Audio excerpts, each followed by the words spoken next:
A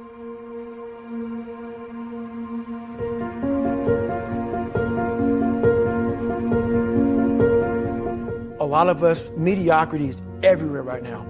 And we're all trying to find an easy way out. And we're judging ourselves. Let's say there's 10 people in this room and we're all mediocre. But I'm the best of the mediocre people. I now think I'm great. I'm great. We surround ourselves around people that make us feel great. They tell us what we want to hear. The second we put ourselves amongst the uncommon people, we don't like that feeling, that challenging feeling of that person who's waking up at 3:30 in the morning and say, hey, put your shit on, we're going for a run. We don't like that challenge. We like that person who says, hey, you know what, man, I don't feel good today, man. And they say, oh, it's okay, brother. We'll take a day off, man, we'll get a pizza and shit, watch the game. We like that. We love that feeling. Why? Because you understand, man, we're good, bro. We don't want that motherfuckers like this. Hey, man, no, bro, get your fucking shit on, man. Stop being a punk. We don't want that in our lives. We don't want that person who's constantly challenging our weaknesses. We want that person who's constantly, making us feel nice and good and secure in ours. That's the mediocrity of life. We want to be the best amongst the average people. People wonder, how do you stay hungry all the time? Because after I accomplish something, I don't sit back like a lot of guys who graduate buds, graduate this, graduate that. They get comfortable. They wonder why I'm getting weak, man. I don't know, I lost my edge. What's going on? Because once you hit the top of the fucking mountain, guess what happened? I'm good. I'm good. So you wonder why you're falling down now. Because once you reach the top of the mountain, you got to build a fucking another one. That's mediocrity. There's a lot of people in mediocrity who have a nice resume, but they're one-timers, man. They hit a one-time deal. They busted it open, got a lot of money, but they're good. You're mediocre now, man. What are you fucking doing today, tomorrow, the next fucking day? That's why I don't listen to theorists. I don't listen to all that bullshit. I listen to a motherfucker who's like this, man. What's wrong, man? I'm fucking tired, dude. Why are you tired? Because tomorrow, I gotta do the fucking shit again, man. Whatever the shit is that made me fucking nauseous and sick to my stomach, it made me hurt. There's no ending. And that's the person I listen to. That's the person who's gained knowledge. You gain knowledge through suffering. And on the other end of suffering is a world that very few have ever seen. It's a beautiful world because that's where you find yourself. You don't find yourself in over here.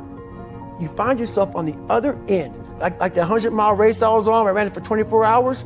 I found myself on the other end of that fucking race.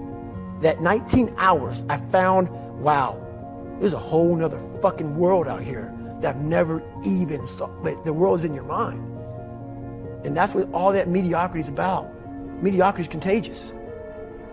Not getting civilized is about having a savage mentality. Civilized is something where people, it's a comfortable world. A lot of us say, like for instance, I see these athletes right now who retire. I'm 38, I'm 39. I did 20 years at the top of my game. I'm chilling out now. You see them a year later and how they look. What the hell just happened to you, dude? What the hell? You're one of the greatest athletes of all time. Kids looked up to you. Women, men of all ages looked up to you. And they hit the pinnacle where it's time to retire and their mind says, whew, I'm civilized. The worst thing that could ever happen to any human being is they become civilized. It's that total accountability. Like even when you retire, there's a motherfucker looking at me and judging me right now, man. I was the baddest person to ever live. It doesn't go away, man. You gotta wake up, even though you retired, you never retired. You're setting the example every single day of your life. And being civilized feels so good, but I'm sorry, man. Once you get to the top, you may retire, but you ain't never coming back home, man, because now you're judged. People see you falling off. You wanna be that guy who knows I may be retired from the sport or forever I did, but I'll be damned if you ever see me looking like shit, feeling like shit, not arriving. People, I've arrived mentality. You're always setting the example. Civilization feels so good. These comfortable feelings are what people want. They want retirement. They want that. They need that. It's a yearning feeling. I want it too. People love putting a label on me about, my God, man, you're just wired different. I'm not fucking wired different, dude. I'm thinking right now, after I got past my stuttering thing, now I'm on a roll, I'm good now. You know what I'm thinking about right now? I gotta fucking wake up tomorrow and do the same shit again. I gotta leave this fucking interview and go stretch out for 2.5 hours. I hate that shit. But guess what it does though? I'm constantly callousing over my victim's mentality that I once had growing up. Every day you have to do this shit. Because why? When you stop doing it, you don't just maintain it. If you stop shooting a gun, you're not gonna be a great shot if you pick a gun up a year from now. The only way to keep from getting rusty is to constantly oil that motherfucking machine. The machine is this. You gotta keep challenging it every day.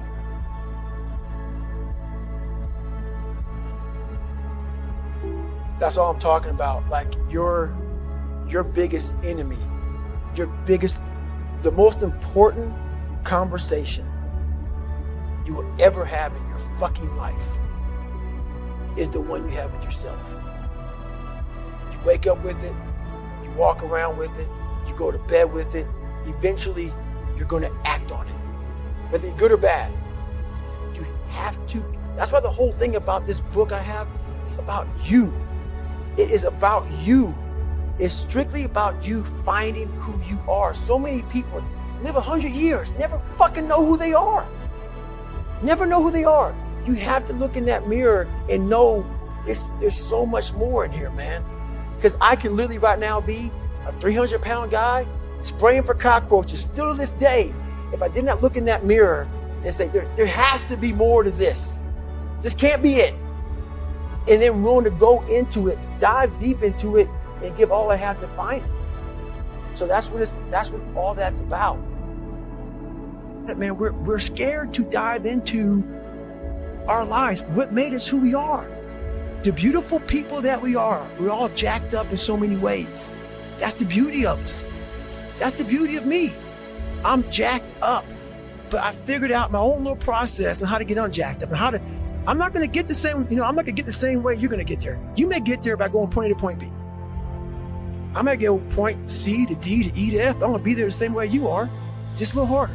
That's how I trained my brain. I actually drove my car to the daggone airport and watched planes take off. Because I was like, I'm going to be on one of those planes one day going to Air Force boot camp. So I always fixed the things on the surface. So if I couldn't read and write, I learned to read and write. I would always fix these things on the surface level. And so whenever something hard would raise its ugly head, I didn't have any kind of tools to handle it. Like, man, I thought I fixed this already, man. But no, I didn't go deep into the dungeon of my soul to say, okay, what is making you a quitter? What is making you a weak man? What is making you afraid? And so that's why I kept on quitting and going back to start or not knowing how to get through hard times. And that's why I always tell people, I'm not a theorist. I didn't study, I didn't study a fucking book. I literally put myself in a fire repeatedly like a sword. You put a sword in the fire repeatedly. If you keep on doing that, you're going to get a nice sword. And then you keep on beating it. You got to beat the shit out of it. And that's what I am. Yeah. I became that. I said, okay, we can't quit. We got to figure out why you are this pussy. What is wrong with you? What's going on here? So I kept on putting the sword back in the daggone fire, and I just beat it harder. Before I knew it, I started realizing, all right, man, the brain is starting to get hard.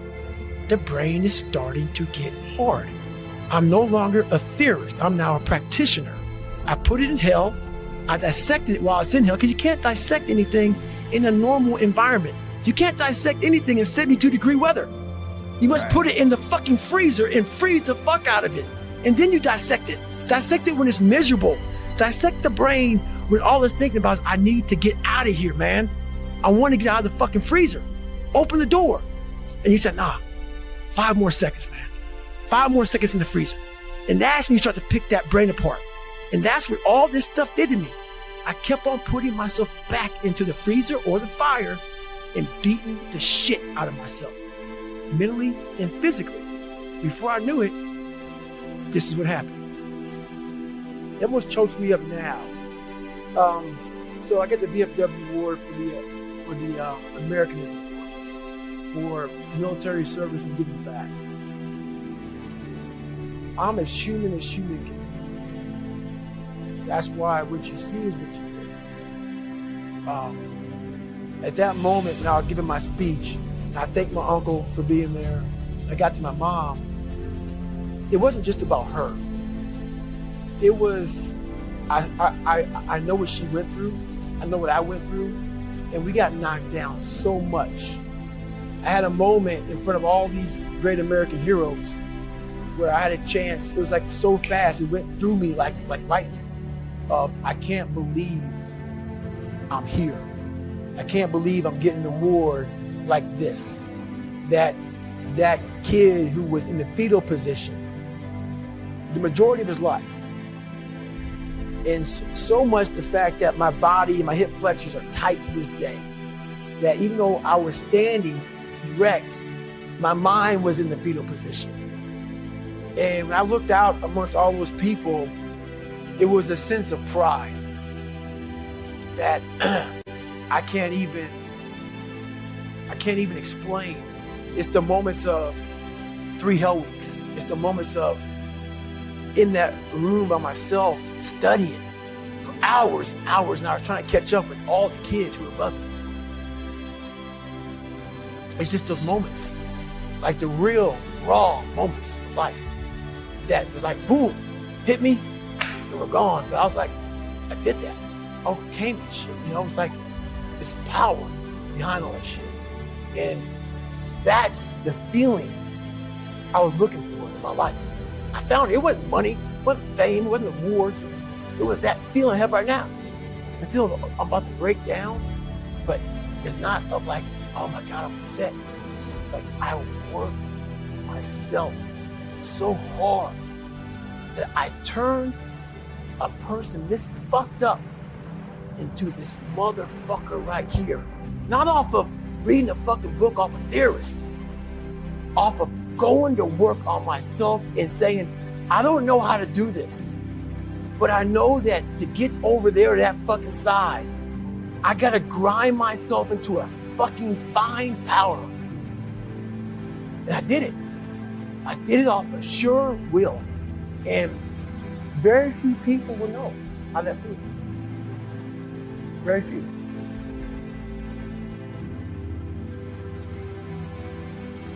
You have to create someone else. Not like you have 2 different personalities. It is you, but you have to find strength.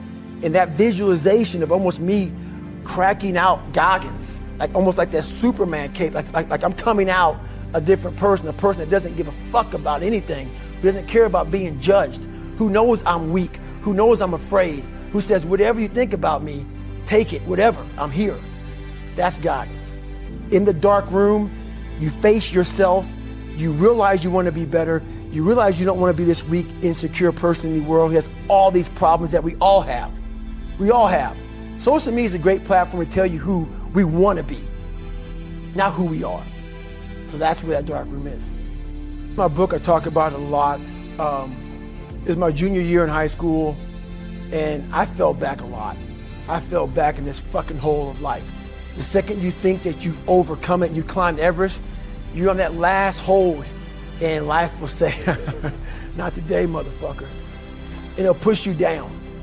And my junior year in high school, I missed a whole bunch of school, was lying to my mom, had like a 1 point something GPA. I was just jacked up. I mean, I was in one of the worst spots in my life.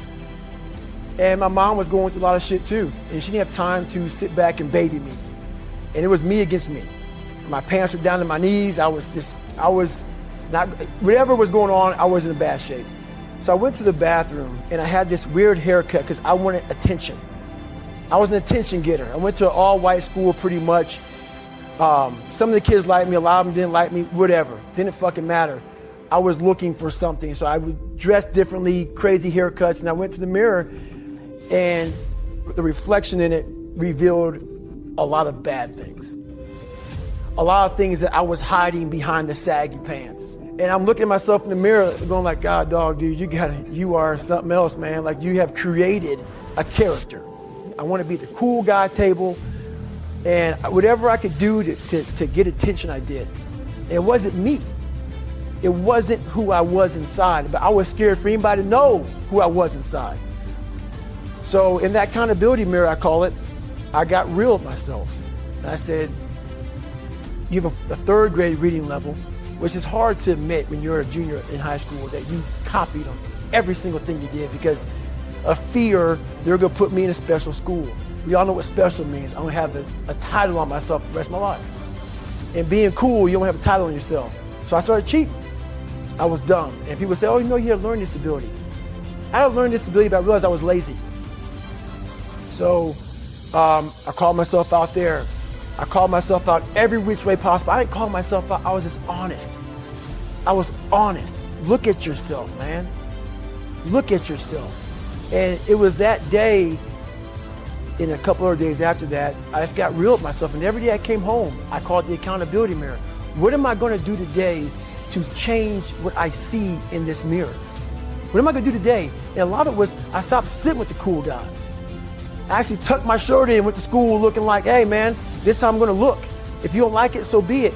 I had to really wear this layer of skin. I had to develop a really callous skin on me to take whatever you're gonna call me, you're gonna call me. Whatever I'm gonna be, you know, I wasn't a geek, but whoever I am, you're gonna see me. You're gonna see me for who I am, because I need to change who I'm not. And that accountability mirror just became raw. And when I became fat over the years, because I fell back in the hole, I called myself fat, because I was fat. And people don't want to do that. They want to say, oh, don't call yourself fat. Don't call yourself dumb. If you're not real and raw with who the fuck you are, nothing's gonna change. And in this nice new world that we live in, we want to hear, you're just a little big. No, man, you might be fat. And it's okay to hear that from yourself and from everybody else. So that's where it started at. And it's raw. It gets ugly sometimes with me in that mirror, but I'm also proud of myself to be able to tell myself that and then fix what's in that mirror. You know what? Because first of all, it does set you free mentally, and it gives you a starting point. You have to have the truth to have a starting point. So when you, like, if I'm lying to you about who I am, or I'm lying to you about whatever, there's no starting point. There's a false reality. You have to create the real reality. So that's what I call my accountability mirror in my book. That's the real reality. Where the fuck am I gonna start from? So for me, I was lying to this, lying about that. So I had no starting point. Once you come face to face with who you are, you have a starting point. All right, I'm not real smart. I have no courage. I have no self-esteem. I have no nothing. Nothing. That's my starting point. Now we can move from there. But if I tell myself I'm strong, I have courage, I'm smart, and all these are lies, you continuously push that starting point backwards.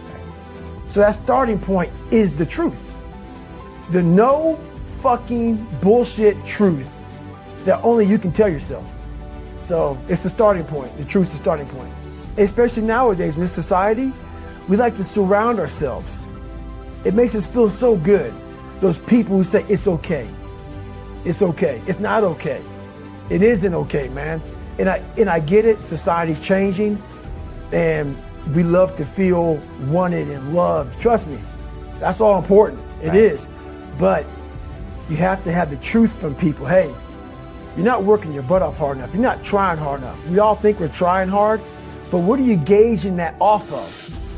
Are you gauging off of, like I talked to this one kid the other day, college is kicking my ass. I said, what are you gauging that off of? I go, are you trying? He goes, yeah, I'm trying my ass off. I'm studying hard. I go, what are you gauging trying hard off of? Well, in high school, I didn't have to try at all, and I made great grades. In college, I'm trying hard. You're trying hard compared to what you did in high school, which was it came easy to you. So your reality is something you created off of something easy. So you trying hard is 2 hours of studying. I'm gonna tell you the difference in trying hard and trying hard. Trying hard is something in your mind just doesn't stop. When we know 2 hours isn't enough. So it's all about, reality and what you're basing things off of. I believe that most human beings are only living at about 40% of their capability. So the mind has a governor, like a car. If you're driving a car and the car has a governor on it, the car may say 130 miles an hour, but the governor is set for 91. Once that governor sets in, you get to 91, that car starts doing this. The car wants to go. The car wants to go, but that fucking factory said, we're not going past 91. We have a factory, a nice governor in our brain, and it's a survival mechanism. It protects us from pain and suffering. The second we feel that shit, our mind says, oh no, this isn't fun. We should back off. We should sit down, find something more comfortable. And there's something about the mind. The mind has the tactical advantage over you at all times. At all times of your life, the mind has a tactical advantage over you. Why is that? It knows what you're afraid of. It knows your insecurities. It knows your deep, dark lies. And it starts to push you away from that shit. It pushes you in a direction that is comfortable. The mind controls everything.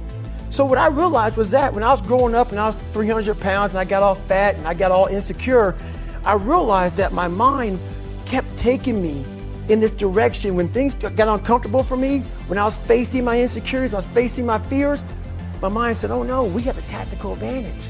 We need to get you, separate you from this feeling over here. Life's all about feelings. We want the happy feeling. We don't want that feeling of this sucks. Why am I here? And you don't have any, so you can't answer those questions, so you leave.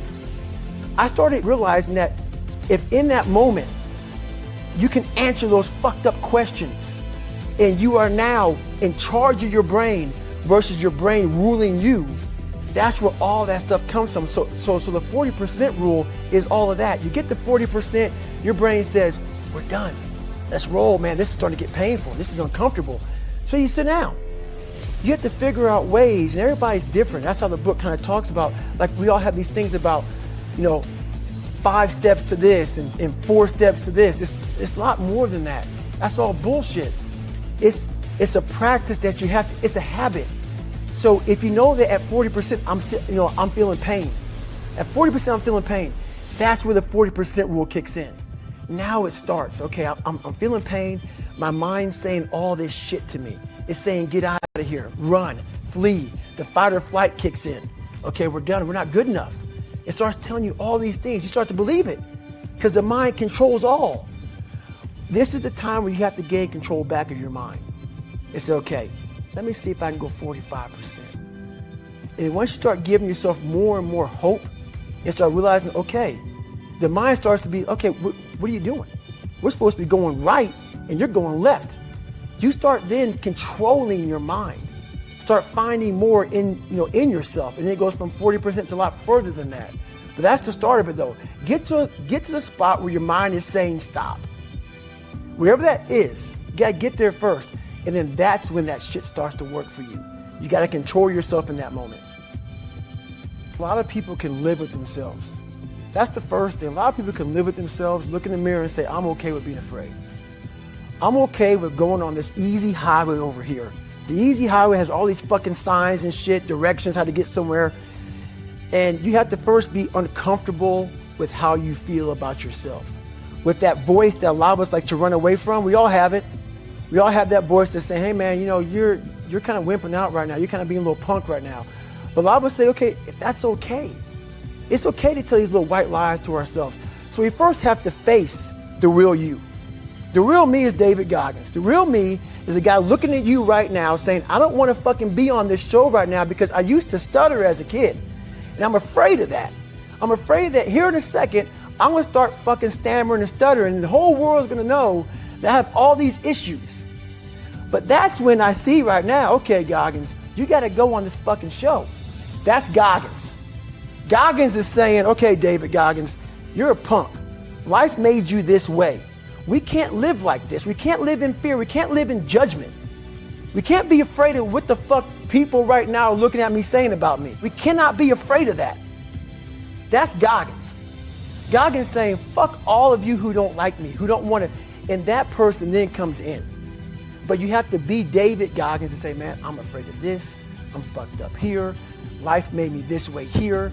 I stutter. I have these issues with reading and writing, and I'm fat and I'm insecure. You have to face that in that dark room. In that dark room is who you are. But in that dark room is where you have to create another human being that walks out of that dark room to face who you are. That's the only way you're going to get over all those things.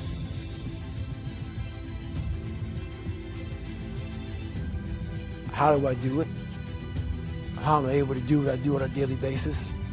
You know, how do I fight the demons? Because they hear me speak and I'm very raw and real. How do you fight my insecurities? All these things. And they're there every day.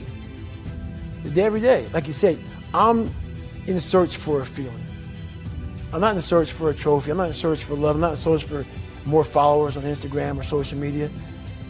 When I started this journey years ago, and I realized that I'm going to be somebody, and I'm searching for a feeling of true victory for myself, and only myself. The second I shut out the whole world and realized that one thing, that I am in this world alone. I'm fighting in this race by myself. Yeah, I'm all about people. I'm all about team. I'm all about that shit. But I'm really all about right now and in my life, just like you said, no one knows the real truth about me, how hard I really go. I don't care if anybody knows. I don't want anybody to know. I'm an introvert. I live an introverted life. And I love that about me. That right there is my fuel. Is I know that there's really no one out there grinding like me. And if they are, so be it. If I know about you, I'll make sure that I up my game. That's what the mentality is all about. My whole thing is a mentality thing. Like I told you the last time I was on the show, I viewed myself as the weakest person on the planet Earth. My goal in life was to, in my mind, believe I'm the hardest man alive. And that's why the whole thing is can't hurt me. That's what it's about. It's about whatever you think you are, you have to make that dream a reality. But that's where the hard part is making that dream reality. That's where the hard work comes. That's where people know, how do you keep grinding every day? You have to make those insecurities, those fears. Like when I was 300 pounds, I didn't have any drive. I'm gonna go be a Navy SEAL. What kind of stupid shit is that, 300 pounds? It wasn't like a drive to go be a Navy SEAL. I was an insecure, lying kid, afraid. I had to look in my insecurities and in my fear and find drive in that. We're all looking for passion. Passion's all around you. You have a whole fucking stack of it all around you. It's your insecurities, all that shit. You gotta dive deep in that shit. It's all in there. All the energy and fuel you need is right in yourself. It's all there. You got a lot of stuff to do to overcome. And you know, that's where I found it. I found it right there in my own insecurities. I found drive in my own insecurities. And that's the most powerful thing in the world. When you can find drive in your own doubt, fear, insecurities, you become very unstoppable. I believe in a higher power. Don't know the name, don't know where it's coming from, don't know anything like that. But I believe that this power, and visualize me real quick. Let's say it's a man up there or a woman, whatever, and they have a chart. And when you're born, they say David Goggins, born February 17th, 1975 at 6 a.m. They write the chart down because they can see everything. They know exactly where you're fucking supposed to be. They know what you're supposed to be. Go to so-called heaven. You arrive at heaven, I'm 300 pounds. I retired as an Ecolab guy, which is okay, just a job, whatever. I go up there and God looks at me and he shows me my chart. And my chart on there says you were supposed to be a Navy SEAL. You're supposed to weigh 185 pounds. You're supposed to be one of the smartest people on the planet, this, all this. You see this. And now you're in heaven, you made it to heaven, but you're like, God, Doug, I was supposed to live that life. I was supposed to live that life.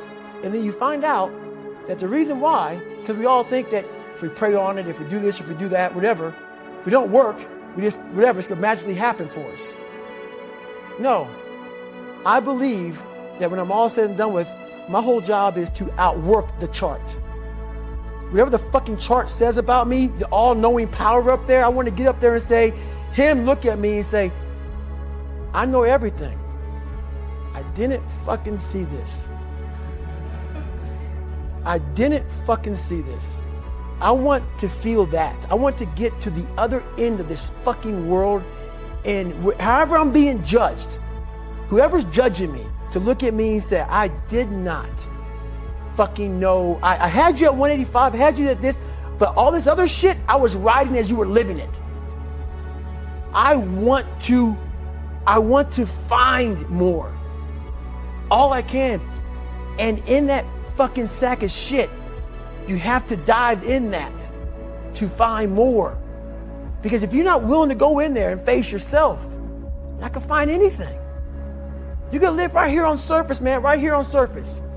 So if there is an ending to this world and there is somewhere to go and there's a judgment, you're gonna get there and you might see a chart. And that chart may tell you who the fuck you should have been. And now you get the rest of your life to think about that. Man, I could have lived a much better life if I just would have just suffered a little bit more. If I just would have went in that shit and realized I had so much more. But fear and the 40% and living here versus living here, being afraid, stopped me. So I'm a big guy in visualizing. I'm a big guy in making a world. It may not exist. To me, it does. To me, it does. And I'm overpowering myself every day. And you gotta find tools to do that. That's the tool that I use. This is greatness, true greatness.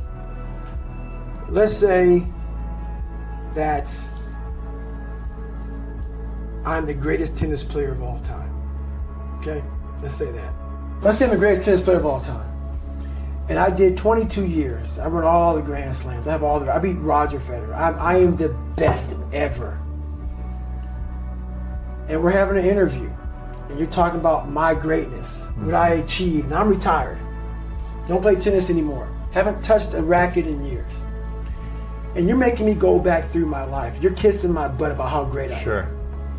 And I'm answering your questions. Every question I'm answering it. I'm with you. But in the back of my mind, all I'm thinking about is all the times I could have won those matches that I lost by not bringing my best mindset. You're haunted by all the opportunities that you missed by not bringing your best at that time. When you could have won, but you didn't win because you allowed life to interfere with that one shot. When you're sitting there getting ready to serve for the match, and your mind is not thinking about where that ball placement needs to be, but it's thinking about your family this, or this at work, or that at work. That's greatness. Greatness is your recall on every single shot that you missed throughout a 20-some year career. Every shot, you can go back and say, I was here. This person was in the red shirt there. Greatness is being so aware of the time of life in the second that went by, and you can recall it like it was yesterday. Greatness is being able to go back there, not making that same mistake again, and being haunted by it. That is greatness.